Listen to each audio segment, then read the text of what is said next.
안녕하세요.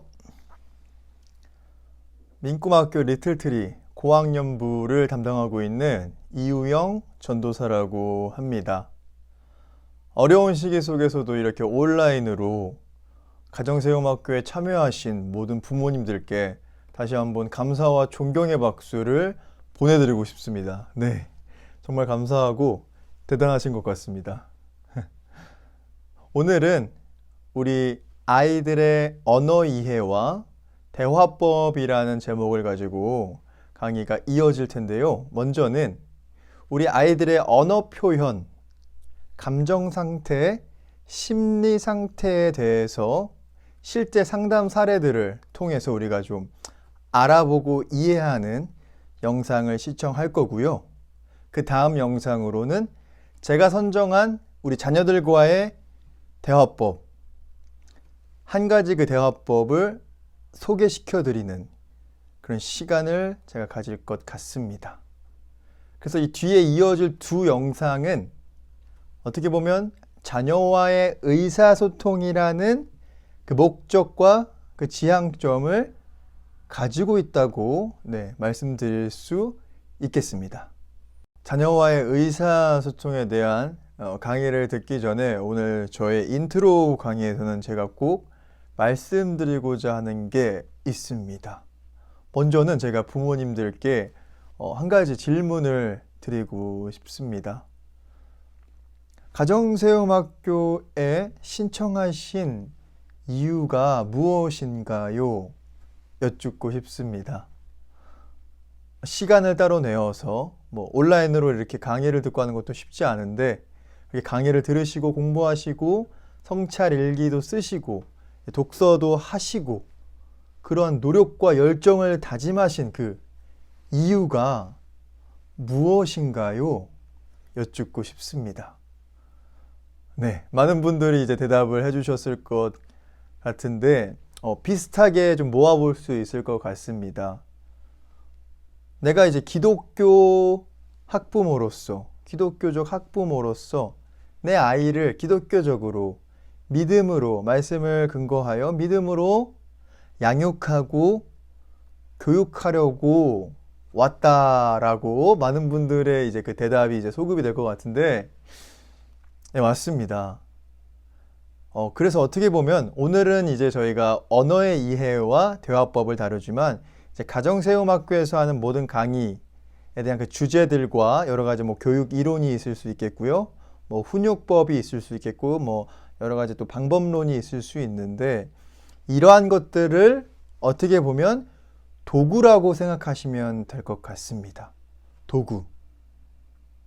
도구는 그 도구를 사용하는 사람에 따라서 사용법과 그 목적이 달라집니다. 같은 칼을 가지고 있어도 의사가 들고 있는 칼, 군인이 들고 있는 칼, 그리고 셰프가 들고 있는 칼의 목적은 다릅니다.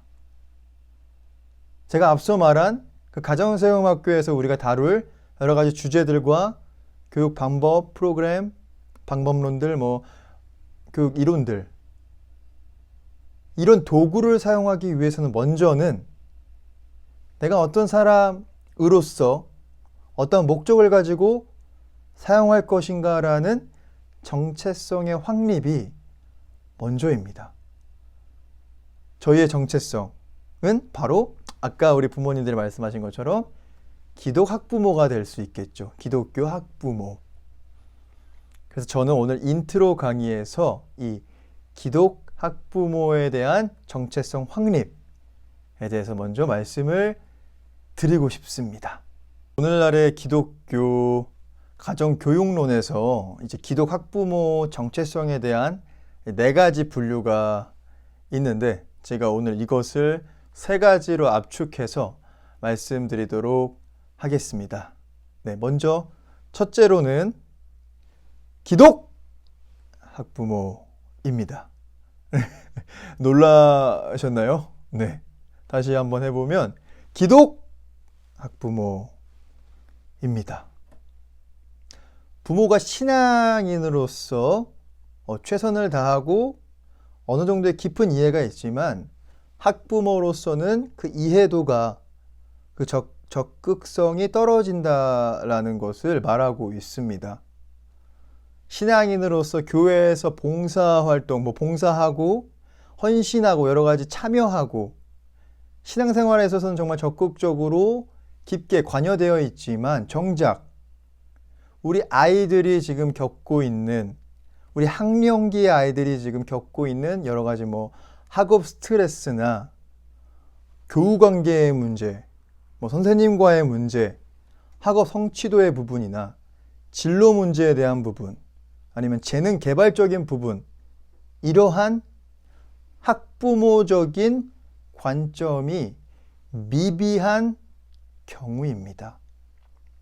그러니까 이것은 신앙이 학부모로, 기독이 학부모로 연결되지 않고 단절되어 있는 것을 보여주고 있습니다.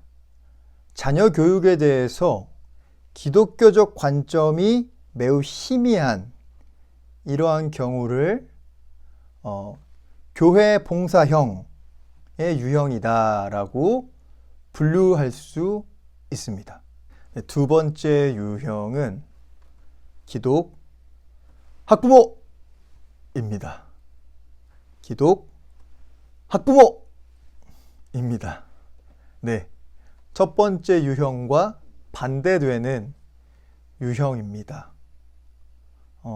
감이 좀 오셨을 것 같은데 신앙보다는 예를 들어서 공부, 성적, 입시, 스펙 이런 것들이 앞서게 되는 경우입니다.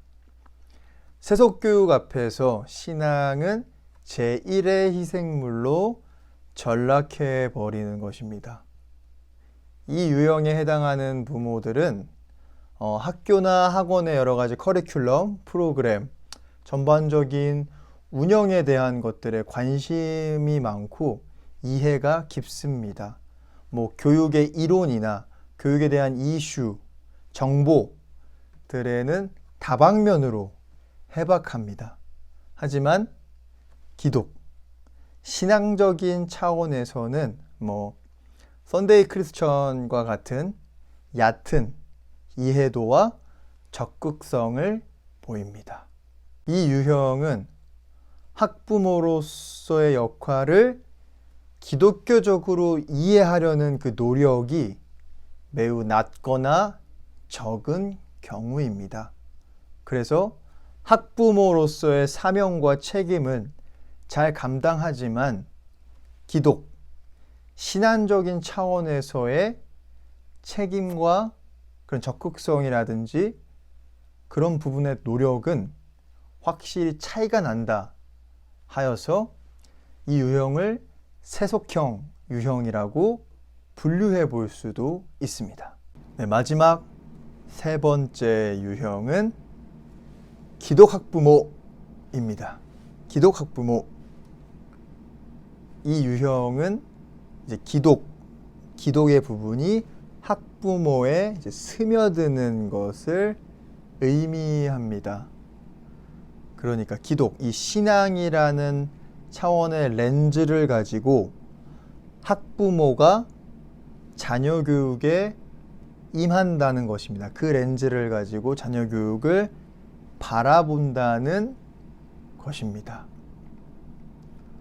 주변에 인기 있고 잘 나가는 자녀 교육 프로그램이라고 해서 아니면은 어떠한 입시 프로그램이라고 해서 교육 이론, 새로운 최고의 트렌드를 지닌 최고의 교육 이론과 방법론이라고 해서 그냥 맹목적으로 따라가는 것이 아니라 이런 신앙의 렌즈를 가지고 기독교적 관점에서 그것을 판단하고 생각해보고 결정하는 그러한 관점을 가리킵니다. 신앙과 삶이, 그러니까 기독 학부모가 이원론적으로 구분되는 것이 아니라 통합을 이룹니다. 통합을. 그래서 이 마지막 유형을 통합형의 유형이라고 말할 수 있고, 건강한 기독 학부모로서의 정체성을 이 통합형 기독 학부모로 볼 수 있겠습니다. 기독 학부모가 아니라 기독 학부모도 아니라 기독 학부모라는 이 통합적인 정체성을 바로 우리 부모님들이 함양해야 합니다. 네, 이렇게 세 가지 유형의 기독 학부모의 정체성을 우리가 살펴보았습니다.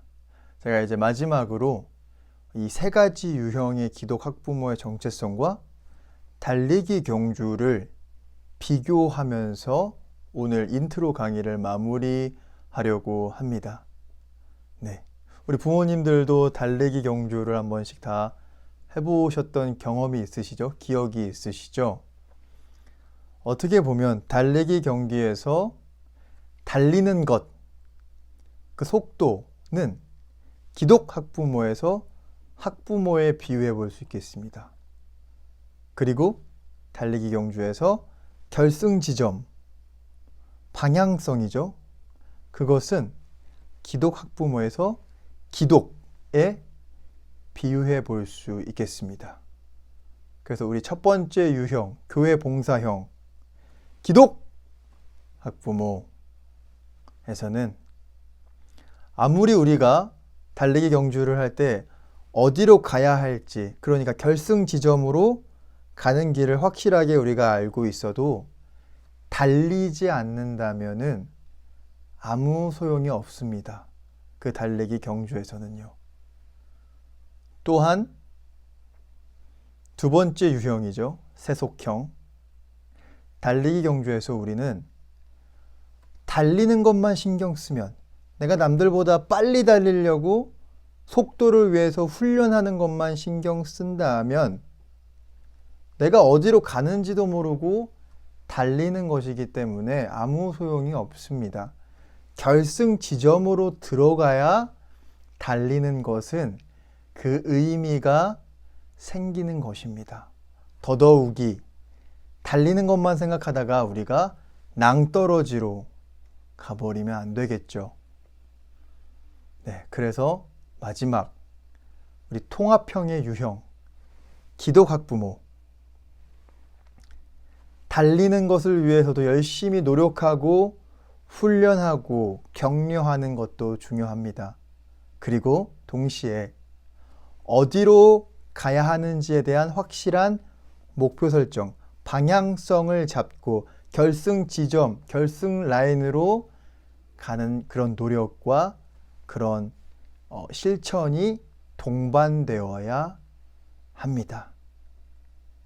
가정세움학교에 참여하는 우리 모든 부모님들께서 이 기독 학부모라는 정체성을 가지고 이 나머지 강의들을 도구로서 아주 멋지게 우리 자녀들을 위해서 사용하는 시간이 되었으면 좋겠습니다. 감사합니다.